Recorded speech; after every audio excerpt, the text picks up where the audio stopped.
The origin. Join us as we uncover the untold story of Benin City's origins and the powerful rulers who shaped its destiny. Have you ever wondered how a small settlement could transform into one of the most influential kingdoms in Africa? Dive deep into the ancient origins of what is now known as Benin City, once called Idu land. Explore the fascinating evolution of a civilization that began with a single man and expanded into a vast and powerful kingdom. From the creation of the Council of Edenwares to the rise of the Ogiso dynasty, discover how myths, culture, and innovation shaped one of Africa's greatest empires. Journey through specific locations like Ugbeka, Ahadamwanrun, and Igun Street, where history still echoes today. This video unveils the soul of a people, their divine kings, and the rich legacy they left behind. In the heart of West Africa lies Benin City, a place rich in history, culture, and mystique. But what if I told you that this thriving city, once called Ubini, Igado at some points and now Edo in Nigeria, was originally known as Idu, and its story began with just one man. Pa Idu, the progenitor of the Idu people, is where it all began. His lineage, rooted in myth and reality, grew from small farm settlements into what would become one of Africa's most renowned kingdoms. The Idu family spread across the land, forming communities like Udo, Abudu, and Yerhonibi, each with its own Edenwar, or elder, who guided their people. The rise of the Benin Kingdom is a tale of ambition, divinity, and innovation that you won't believe. Let's unravel the myths and legends of the god kings of Benin. Long before the world knew of Benin City, there was Ijuland, also known as Ubini Nopepho, a place where the roots of an ancient civilization began to spread. A place where the earth bore witness to the birth of a kingdom that would one day command the respect and admiration of both friends and foes alike. This is the story of how one man, Pa Idu, sowed the seeds of what would become the legendary Igado, the rise of Idu people. Let me take you on a soul-searching journey through the rich history of Benin City, unveiling a striking and vivid portrayal of its origins, growth, and the legacy that still echoes today. It all started with Pa Idu, a man whose descendants would grow into a vast network of communities. Over hundreds, perhaps thousands of years, these settlements expanded, giving rise to towns like Udo, Abudu, Oluku, and Yerhonibi. Each of these towns was not just a place of residence but a testament to the resilience and unity of the Idu people. The Ike Edenwar Council of Elders sit around the great king to discuss matters of importance. As the settlements expanded, conflicts over land and resources became inevitable.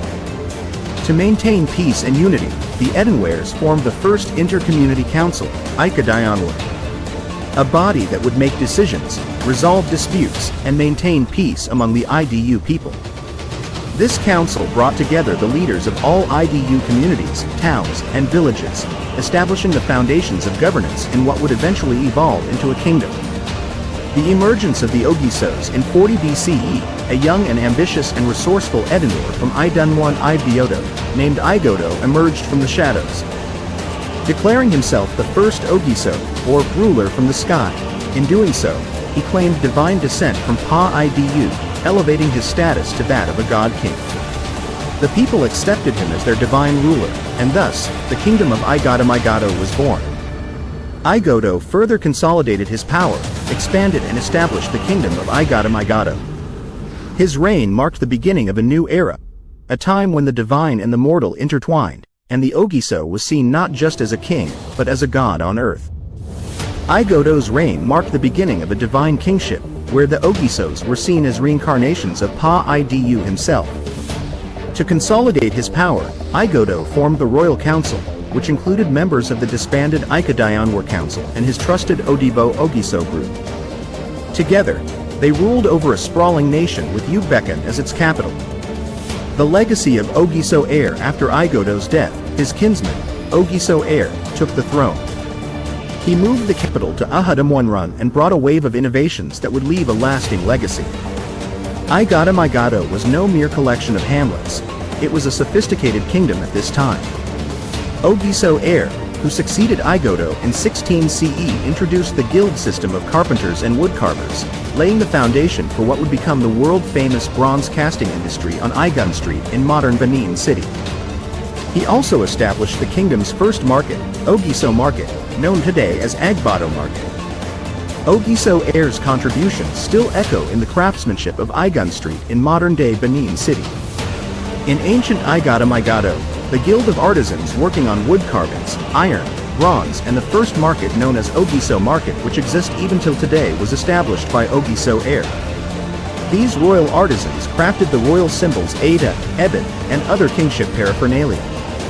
Ogiso Heir's reign saw the creation of not only the iconic symbols of kingship, Ada and Ebon, but also the royal stools, still in use today in many West African nations.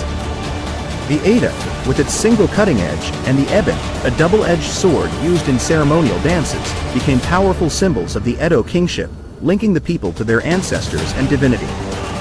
The succession battles as the kingdom grew, so did the complexity of its succession. Ogiso Orir, who introduced the principle of primogeniture, a system of inheritance in which the right of succession or inheritance belongs to the firstborn child, typically the eldest son. In this system, the firstborn child inherits the entire estate or title, often to the exclusion of younger siblings. Primogeniture has been used historically in monarchies and aristocratic families to ensure that estates, titles, or thrones pass intact to the next generation, thereby maintaining the continuity and stability of the family or dynasty. This intends to create some level of political stability and greatly expanded the kingdom in peace and prosperity. The death of Ogiso Orir, who left no male heir, plunged the kingdom into a long battle for succession. It also led to a 285-year-long succession crisis, a period marked by turmoil and power struggles among the elders. This period recorded a number of chaotic succession battles, with warriors clashing and the council of elders in disarray. All was not peaceful in the kingdom of Igado at this time. It was a time of chaos, with 19 Edenwares vying for the throne, each leaving their mark, some through wisdom, others through tyranny. It wasn't until Ogiso Odia's ascension in 385 CE that peace was restored. His oracular powers and gift of prophecy introduced a period of stability, though the gerontocratic system, where the oldest person ruled, meant that many Ogisos were already counting their days to the grave upon taking the throne. Ogiso Oriadba invoked the spirits of the ancestors for a new succession system. Determined to bring young blood to the throne, Ogiso Oriadba reinstated the primogeniture system in 685 CE, ensuring that the king's son would succeed him. This move was supported by the royal council, now known as the Seven Uzama, who swore on the shrine of Aaron Windu to uphold this new order. Ogiso Adaliji led his troops on tamed elephants, waging wars against neighboring disserting towns to bring them back to the fold. The kingdom continued to grow under the leadership of various Ogisos. Ogiso Adaliji, a skilled warrior, expanded the kingdom's borders, using tamed elephants in battle. Ogiso Obioye introduced the use of cowries as currency, while Ogiso Origo established the first banking system and slave labor culture in Igado. The end of the Ogiso era, Ogiso Owodo, was in deep contemplation, seeing that his reign was characterized by several uncertainty as to who succeeds him as the next king. The reign of the Ogisos came to an end with Ogiso Owodo, the very last king of the Ogiso dynasty, a ruler who faced both internal strife and external challenges.